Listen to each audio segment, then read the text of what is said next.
오늘 종려주일인데요. 종려주일은 예수님께서 십자가에서 못 박혀 죽으시기 위하여 예루살렘 성에 들어올 때 그 첫날 무리들이 나귀를 타고 들어오시는 예수님의 그 길에 겉옷을 펼쳐놓기도 하고 종려나무 가지를 펼치고 흔들면서 호산나 호산나 이렇게 찬양했던 것을 기념하면서 지키는 주일이 종려주일입니다.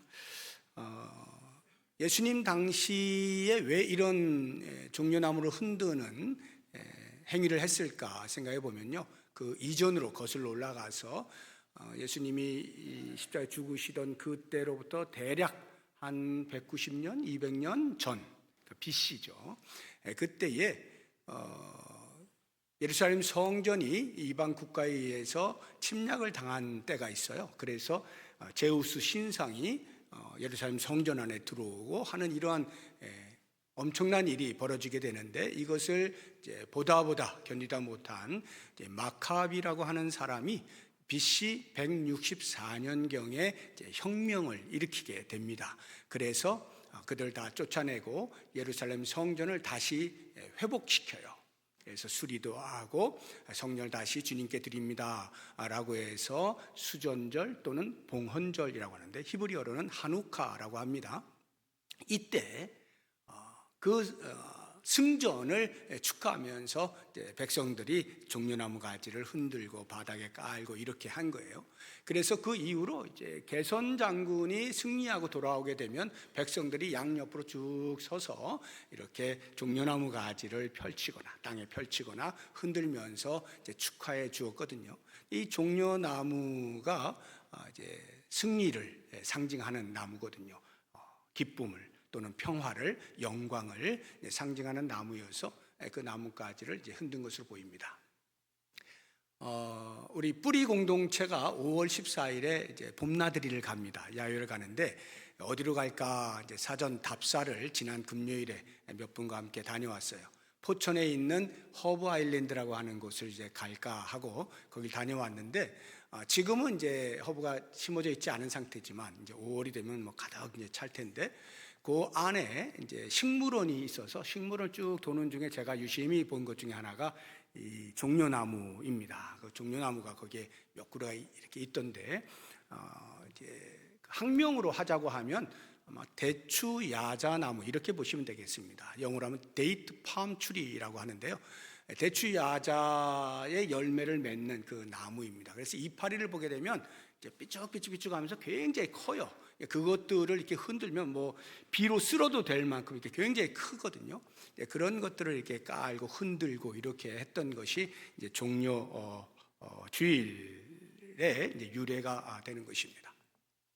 우리 교회는 이 종려주일에 성찬 예식을 거행합니다.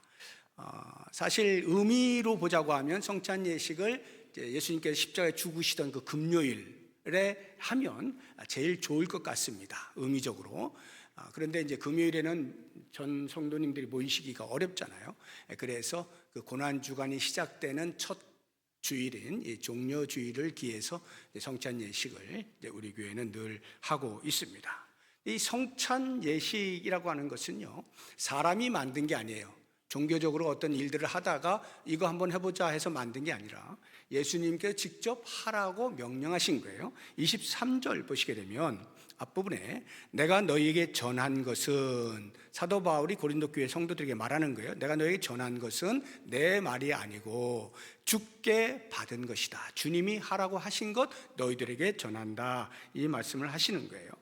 이 성찬 예식을 6월절 절기 중에 제정하십니다. 정확히 말하면 금요일에 돌아가시는데 그 전날 밤 목요일에 제자들과 함께 모여서 만찬을 하시면서 그 안에서 성찬 예식을 제정하시는 것을 볼 수 있어요. 23절 뒷부분을 보시게 되면 곧 주 예수께서 잡히시던 밤에 떡을 가지사, 이렇게 되죠. 잡히시던 밤. 잡히신 날은 사실상은 이제 금요일이지만 이 만찬이 일어난 목요일 저녁부터 해서 그 시간들이 거의 이제 밤 시간이기 때문에 이렇게 이제 표현을 한 거예요. 그러니까 목요일 저녁에 실시가 되었다 보시면 되는데, 이렇게 6월절 절기 중에 제정을 하신 이유가 유월절이 이제 이스라엘 백성들이 애굽에서 나올 때 그것을 기념하여서 이제 생겨난 절기잖아요. 그때를 이제 상상하면서 그때와 아주 유사한 상태라고 하는 거예요. 예수님이 십자가에 죽으신 것, 그 당시에도 어린 양을 죽여서 피를 내어서 문설주에 발라서, 그래서 그 죽음의 그림자가 지나감으로 해서 이스라엘 백성들이 애굽에서 나올 수 있었잖아요. 그런 것처럼 예수님께서 십자가에서 죽으실 것, 이런 것들이 피를 다 흘리시고 살이 찢기시고 하는 이런 것들이 그 유월절을 지키던 그 애굽에서 나오던 때와 유사하다 해서 이 유월절 절기 중에 이 성찬 예식을 제정한 것으로 보입니다. 그래서 이 성찬 예식은요, 주님께서 다시 오시는 날까지 계속 시행해야 됩니다. 26절을 보시게 되면 너희가 이 떡을 먹으며 이 잔을 마실 때마다 주의 죽으심을 그가 오실 때까지 전하는 것이다. 그가 오실 때까지 이 성찬 예식을 시행하면서 복음을 전해야 된다라고 하는 말씀입니다. 성경에 보면은 우리 개신교는 지금까지 두 개의 성례를 지키고 있어요. 성경에서 말하고 있는 두 개의 성례, 하나가 세례고 또 다른 하나가 성찬입니다. 근데 이 세례는요, 개인적으로 볼 때 세례는 단 한 번, 단회적이죠. 일생에 한 번만 세례를 받는 거예요. 반복해서 받지 않습니다. 근데 성찬은 계속 예수님 오실 때까지 계속 참여를 하는 특징이 있습니다. 왜 예수님께서 성찬 예식을 제정하셨을까? 그 목적은 예수님의 명령의 말씀 속에 우리가 찾아볼 수가 있는데요. 24절 보시게 되면 저 뒷부분에 이것을 행하여 나를 기념하라, 나를 기념하라, 예수님께 직접 말씀하셨죠. 25절도 뒤에 보시게 되면 이것을 행하여 마실 때마다 나를 기념하라. 그러니까 떡과 포도주를 제자들과 함께 나누시면서 나를 기념하라. 이게 제정의 목적이에요. 그러면 예수님이 당신 스스로를 기념하라는 말의 의미가 무엇일까를 알아야 되겠죠. 그냥 떡을 나누고 포도주 함께 나누면 그게 기념하는 것인가? 그렇지는 않죠.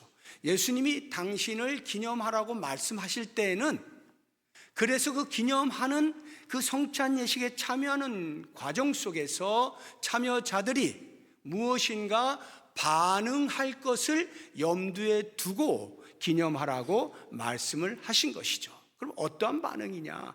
우리의 전인격적 반응입니다.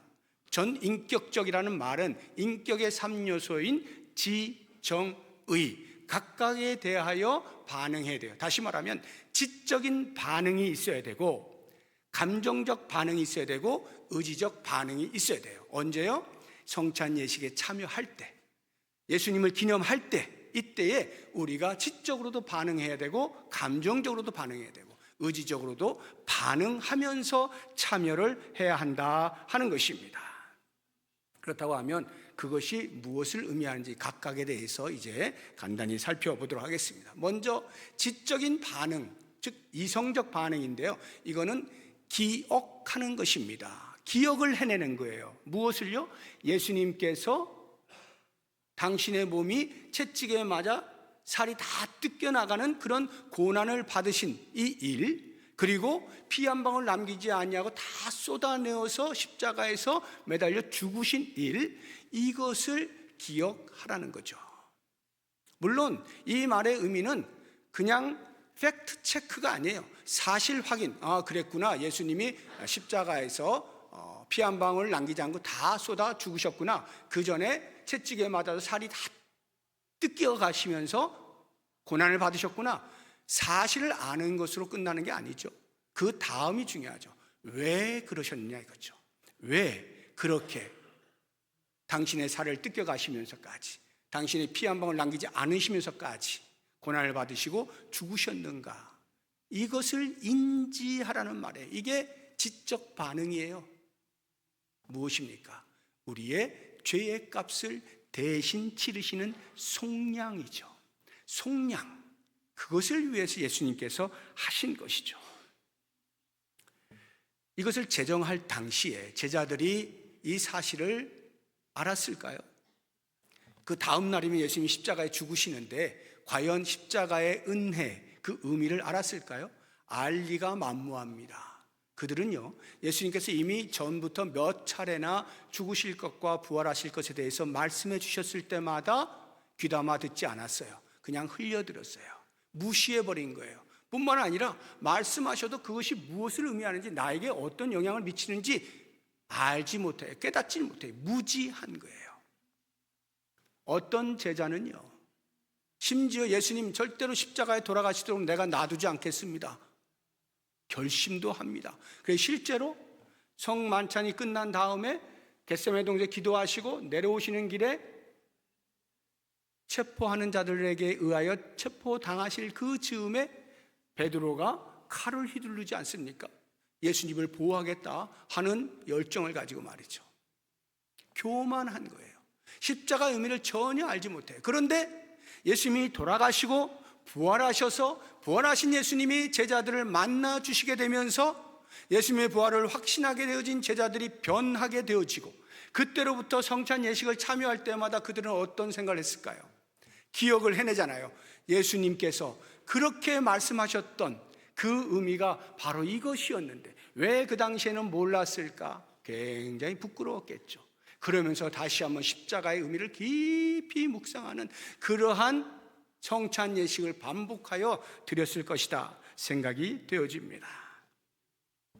기억해낸다는 것, 주님께서 나를 위해서 무엇을 하셨는가를 기억한다는 것 정말 중요합니다. 그래서 구약에서도요, 이와 유사한 일에 대하여 끊임없이 여러 선지자들이 또는 모세가 기억하라, 기억하라, 기억하라 말씀하셔요. 애굽에서 나오던 때를 기억하라, 애굽에서 나오게 된 그 속량의 은혜를 기억해라, 애굽에서 나온 나를 기억하라, 끊임없이 반복하여 말씀하셔요.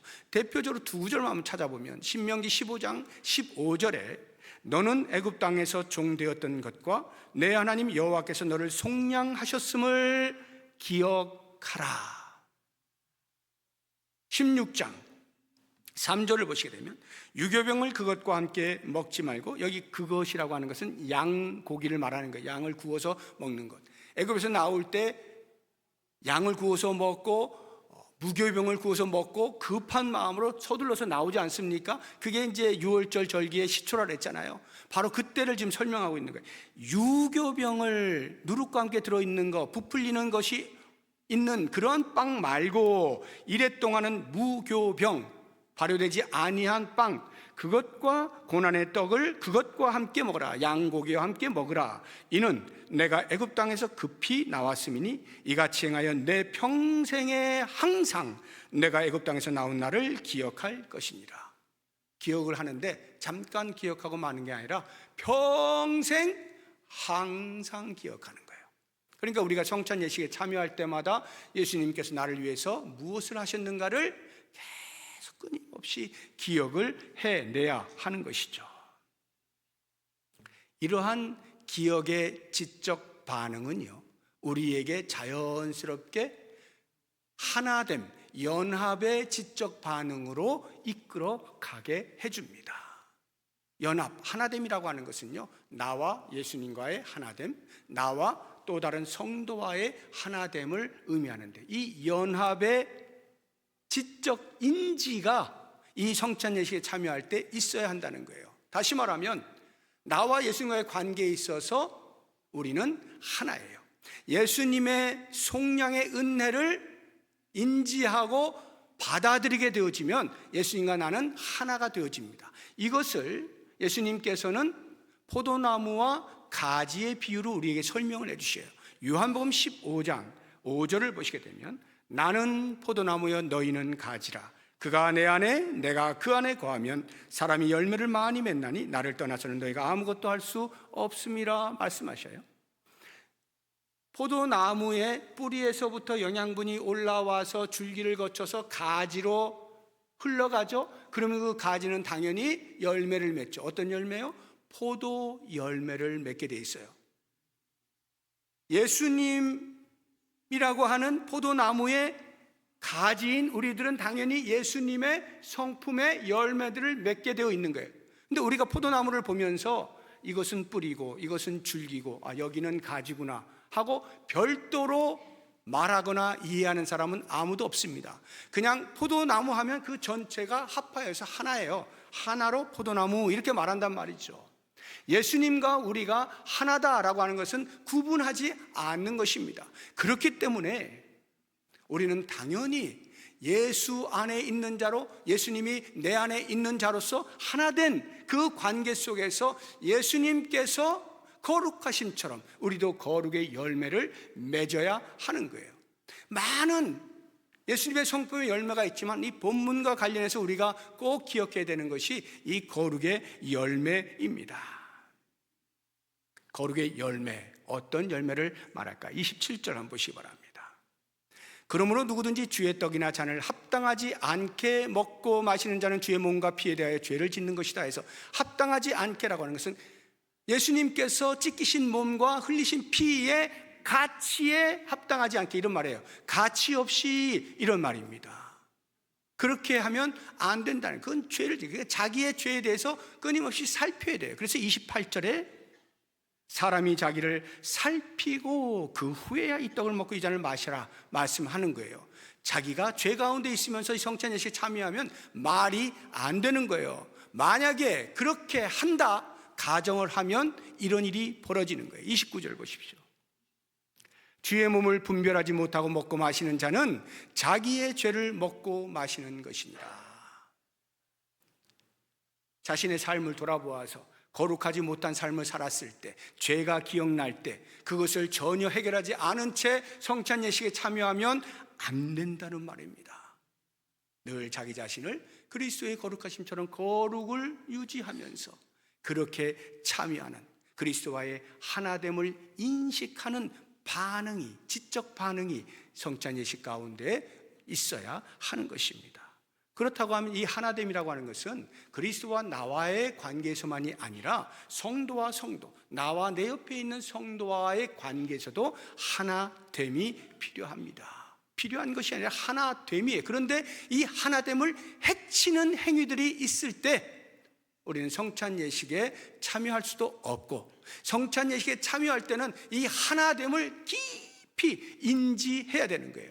사도 바울이 고린도 교회에 성찬 예식을 말씀을 할 때에, 그때 당시에 고린도 교회는 하나됨을 해치는 행위들이 있었던 거예요. 그것에 대해 가슴 아파하면서 이 이야기를 하고 있는 거예요. 어떤 해치는 행위가 있었는지 한번 보도록 하겠습니다. 17절부터 제가 좀 빠른 속도로 읽을 테니까 잘 보시기 바랍니다.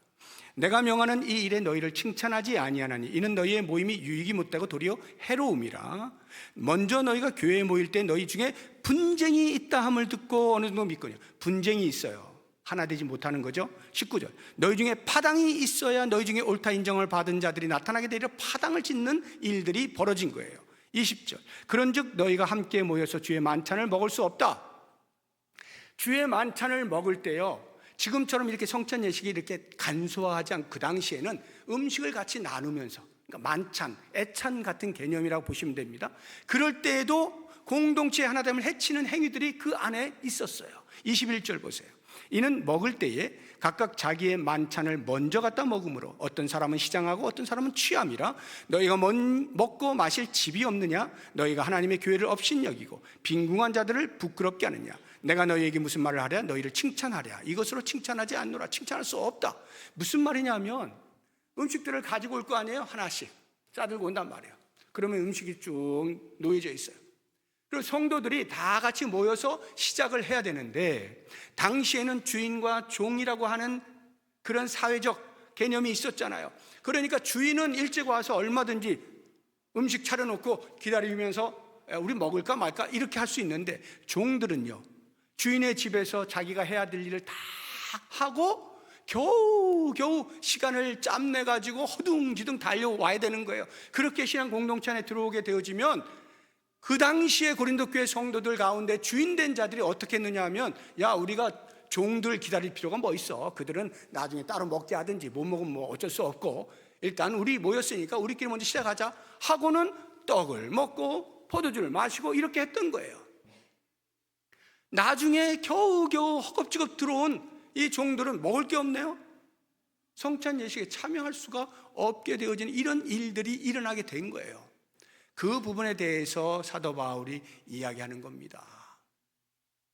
우리는 그리스도 안에서 하나다. 하나된 자들이 서로를 무시하거나 나누거나 업신여기거나 해서는 안 된다 하는 것을 분명히 이야기해요. 그래서 우리는 이 성찬 예식에 참여할 때에 내가 그리스도와의 연합, 하나됨을 인식하는 것뿐만 아니라 내 옆에 있는 성도들과 하나라고 하는 이 사실을 분명하게 인지해야 되는 거예요. 지적인 반응이 있어야 돼요. 그런데 그렇지 않아요. 내가 지금 상태가. 그러면 참여하면 자기 죄를 먹고 마시는 것이 돼요. 그 이야기는 그래서 참여하지 마라, 이게 목적이 아니죠. 해결하라 이 말이죠. 해결을 하라. 우리의 마음에, 우리의 자존심 때문에, 우리의 고집 때문에, 우리의 알량한 무엇 때문에 다른 사람과 손을 내밀지 못하는 이런 일들이 있을 때 먼저 마음을 열고 먼저 손을 내밀어서 화해하라 이런 거예요. 그렇게 하고 참여해야 된다는 거죠. 이것이 성도라, 신앙 공동체라. 성찬 예식을 통하여 그것을 배우는 거예요. 인지하는 거예요. 이렇게 그리스도께서 우리를 위해서 행하신 일을 기억하는 것은 그리스도와 그리스도와 나와 다른 성도와의 하나됨으로의 인지로 나아가게 만든다는 것 꼭 기억을 하면서 성찬 예식에 참여할 수 있어야 돼요. 두 번째, 감정적 반응이라고 하는 것은 이렇게 인지를 했어요. 예수님이 나를 위해서 내 죄를 대신하여 십자가에 죽으셨구나, 살이 찢기셨구나, 피를 흘리셨구나 하는 인지가 되어지면 그 다음에 자연스럽게 따라오는 감정이 있죠. 뭘까요? 감사죠. 어떻게 나 같은 죄인을 위하여서 예수님께서 죄 없으시면서 그런 고난을 받으실 수 있었을까? 그러한 십자가의 죽으심을 맞이할 수 있으셨을까? 생각하면서 감사와 감격으로 성찬 예식에 참여할 수 있어야 되죠. 만약에 성찬 예식에 참여하는데 아무런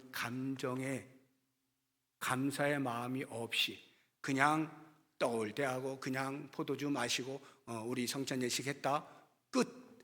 만약에 이런다고 하면 두 가지 이유일 거예요. 하나는 예수님과 나와 아무런 관계가 없다. 인지는 하지만 예수님이 온 인류의 죄를 대속하여 죽으셨다 인지는 하지만 그것이 나와는 아무런 상관이 없어요. 그냥 앉아 있는 거예요. 그냥 신앙 공동체 안에 그냥 내 몸이 앉아 있는 것뿐이에요. 아무런 관계가 없어요. 이런 사람은 감사의 감정이 생길 리가 만무하겠죠. 두 번째, 감사의 마음이 없는 사람은 관계는 있는데 영적으로 무뎌질 대로 무뎌져 가지고 감사할 아무런 근거가 없어요. 바닥을 치고 있는 거예요. 영적으로. 그런 사람도 감사의 마음이 생겨나지 않겠죠. 그렇다고 하면 이제 이 성찬 예식에 참여하면서 우리는 우리의 감정을 올려야 되는 거예요. 그렇구나, 주님이 나를 위해서 행하신 그 일을 기억하면서 주님 하고 자기 자신을 돌아보고 감사의 마음이 넘쳐나도록 반응하는 것이 우리의 할 일이라 하는 것입니다. 예수님께서 이 감사의 삶에 대해서 먼저 성찬 예식을 제정하실 때 우리에게 모범을 보여주십니다.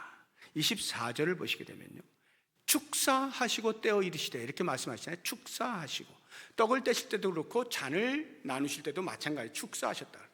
복음서에 보게 되어지면 감사 기도하시고 이렇게 번역이 되어 있어요. 근데 같은 헬라어 원어 단어가 똑같은 단어예요. 유카리스테오라고 하는 단어예요. 이 말에서 영어 단어 하나가 파생되어지는데 유카리스트라고 하는 단어가 나옵니다. 이 유카리스트의 뜻이 성찬식, 성만찬 이런 뜻이에요. 그러니까 성찬 예식의 유카리스트, 이게 감사를 근본으로 하고 있다는 것을 알 수 있겠죠. 그러니까 여기 참여하게 되어지면서 감사의 감정이 없다면 이건 가짜라는 거예요. 감사의 마음이 생겨나야 돼요. 그러면 예수님께서 떡을 들어서 나누실 때 감사하시고 잔을 들어서 나누실 때 또 감사하시고 하는 것은 모든 일용할 양식이 주님께로부터 온다, 주님이 우리의 공급자이시다, 이 고백과 함께 더 중요한 것은 예수님의 이 감사가 시기적으로 어떤 때냐 하는 것을 보아야 하는데, 이제 성만찬이 끝나고 나면 겟세마네 동산에 올라가서 기도하셔요. 기도가 끝나고 나면 그때부터 가룟 유다의 배반 술수가 등장하죠. 그래서 잡히시죠. 고난을 당하시죠. 고문을 받습니다. 채찍에 맞습니다. 조롱과 희롱을 당합니다. 그리고는 결국에는 십자가에 못 박혀 죽으십니다. 이 모든 과정들, 죄 없으신 예수님께서 당하실 일이 전혀 아니죠. 그런데도 불구하고 그렇게 당하시게 되어질 억울함, 분노, 좌절, 절망, 이러한 감정들이 바로 눈앞에 있는데도 불구하고 그 직전에 예수님께서는 감사를 하고 계시는 이 모습, 우리는 바로 이 부분에 있어서 깊은 묵상이 필요해요. 십자가 은혜에 감사합니다. 어떤 은혜에 감사합니까? 십자가 은혜를 통해서 내가 어떻게 바뀌었길래요? 내 신분이 완전히 바뀌었잖아요. 사탄의 노예로 살던 나의 신분이 이제는 하나님의 자녀의 신분으로 바뀌지 않습니까? 요한복음 1장 12절에 보게 되면, 요한복음 1장 12절 보이세요? 영접하는 자 곧 그 이름을 믿는 자들에게는 하나님의 자녀가 되는 권세를 주셨으니, 예수 그리스도 안에 하나 되어지는 일이 있을 때 우리의 신분은 하나님의 자녀의 권세가 되어지는 거예요. 그것뿐입니까? 그 이후에 천국으로 가는 모든 순례의 여정, 성화의 과정 속에서 우리에게 궁극적인 승리를 보장해 주시죠. 고린도전서 15장 57절을 보시게 되면, 우리 주 예수 그리스도로 말미암아 우리에게 승리를 주시는 하나님께 감사하노니. 그러니까요, 지금 내 주변에 둘러싸여 있는 상황이나 처지나 환경이 아무리 희망 없어 보이고 염려로 가득하고 고난이 있다 하더라도 그 너머에 하나님께서 예비해 놓으신 승리가 있다는 사실, 이것을 깨닫게 되어질 때 우리는 감사할 수밖에 없죠. 이러한 평생에 주님 만나는 그날까지 감사의 삶을 사는 것을, 이 성찬 예식에 참여할 때 우리의 감정 속에서 반응이 있어야 한다는 거예요. 그렇구나, 우리의 삶은 이렇게 감사하며 사는 삶이로구나 하는 것을 깊이 묵상하면서 성찬 예식에 참여할 수 있어야 하는 것입니다.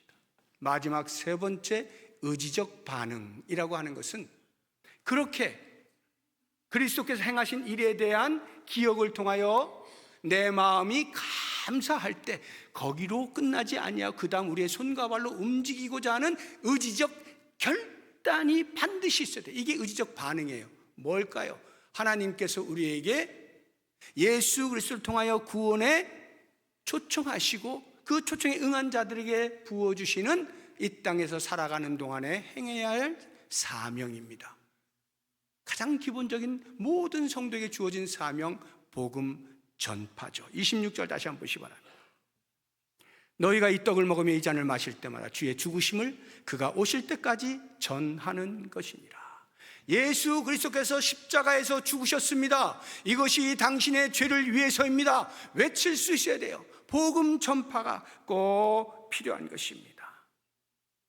복음을 전한다 할 때는 우리가 크게 두 가지 방법이 있어요. 하나는 말로 전하는 거예요. 말로 전하려면, 도를 전하려면 도가 먼저 알아야 되겠죠. 복음이 먼저 알아야 돼요. 복음이 뭔가 알아야 돼요. 그리고 그 알게 되어진 복음에 대한 자기 확신이 있어야 돼요. 그렇구나, 이것으로 사람이 생명을 얻게 되는구나. 그리고 그 생명의 말씀을 전할 때 받는 사람들의 상황과 처지, 환경에 따라서 어떻게 하면 적합하게 전할 수 있을까에 대한 능력을 개발해 나가야 돼요. 그래서 전도는 훈련이에요. 훈련 없이 그냥 되는 게 아니에요. 훈련이 필요해요.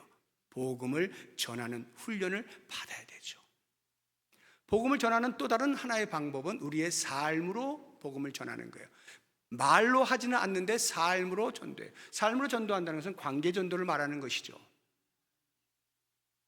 스쳐 지나가는, 길에서 스쳐 지나가는 사람에게 내 삶을 보여줄 수는 없잖아요. 그러니까 같이 일정 시간 머물러 있는 사람들, 내 가족이라든지 친지라든지 동네 사람들이라든지 어떤 모임이라든지 이렇게 함께 보내는 시간이 있는 사람들에게 내 삶을 통해서 야, 과연 예수 믿는 사람은 다르네 하는 이런 말을 듣는 것을 통하여 복음을 전할 수가 있다, 이 말입니다. 우리 교회로 생각을 해보시면 우리 교회가 이 지역사회에 있잖아요. 그러면 지역에 살고 있는 사람들로부터 저 부평 동북교회 대단한데 칭찬을 들을 수 있어야 되는 거죠. 초대교회가 그러한 교회였어요. 사도행전 2장 47절을 보시면 하나님을 찬미하며 또 온 백성에게 칭송을 받으니 주께서 구원받는 사람을 날마다 더하게 하시니라.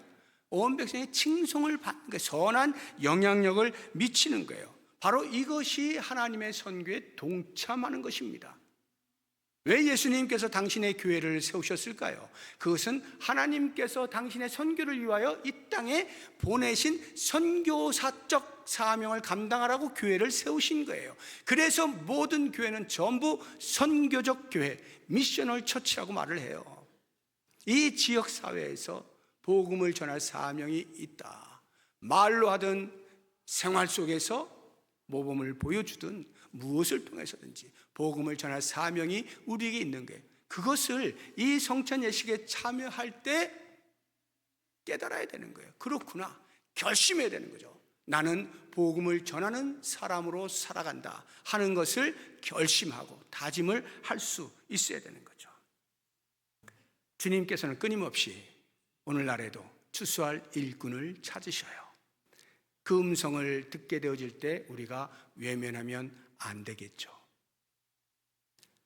여호와께서 누군가를 찾으실 때 이사야가 대답하는 장면을 우리가 한번 보면 도전이 될 거예요. 이사야서 6장 8절을 보시게 되면 내가 또 주의 목소리를 들으니 주께서 이르시되 내가 누구를 보내며 누가 우리를 위하여 갈꼬 이렇게 찾으셔요.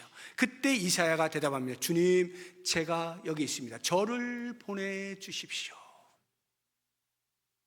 우리가 성찬 예식에 참여하면서 의지적 반응을 보여야 되는 거예요. 그렇구나, 예수님의 이 십자가의 죽으심의 의미, 죽으심의 가치, 이 은혜를 아직도 알지 못하는 사람들에게 전할 사명이 나에게 있구나. 그렇지, 내 주변을 돌아서 내가 반드시 복음을 전해야 되겠다 다짐하고 결심하는 이러한 일이 있어야 되는 거예요. 주님, 제가 여기 있습니다. 저를 사용해 주십시오. 저를 통해서 이 일을 이루어 주십시오 해야 되는 거죠. 오늘 말씀을 이제 생각해 보실 때 이제 곧 성찬 예식에 참여하게 될 텐데 이 성찬 예식은 단순히 형식적으로 치르는 기념 행사가 아니라는 것 꼭 기억하십시오. 우리의 전 인격적 지정의 반응을 보이면서 참여해야 하는 예식이다 하는 거예요. 과거에 주님께서 우리를 위해서 무엇을 하셨는가에 대한 기억으로부터 해서 먼 미래에 주님 앞에 서게 되어질 때 받게 되어질 영광을 위하여 지금 이 시간 현재적 삶 속에서 나는 과연 감사의 삶을 살고 있는지, 과연 주님께서 맡기신 복음 전파의 사명을 감당하고 있는지를 돌아보면서 그렇게 살겠습니다 다짐하면서 참여할 수 있는 성찬 예식이 될 수 있기를 주의 이름으로 축복합니다. 이제 성찬 예식에 참여하도록 하겠습니다. 우리 목사님들, 장로님들 앞으로 나오시기 바랍니다.